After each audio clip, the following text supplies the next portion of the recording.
today I'm going to be teaching you how to remove your CPU from your computer.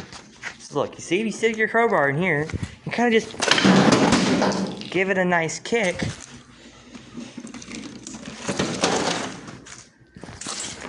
You do that a couple times until it comes out. And do it again.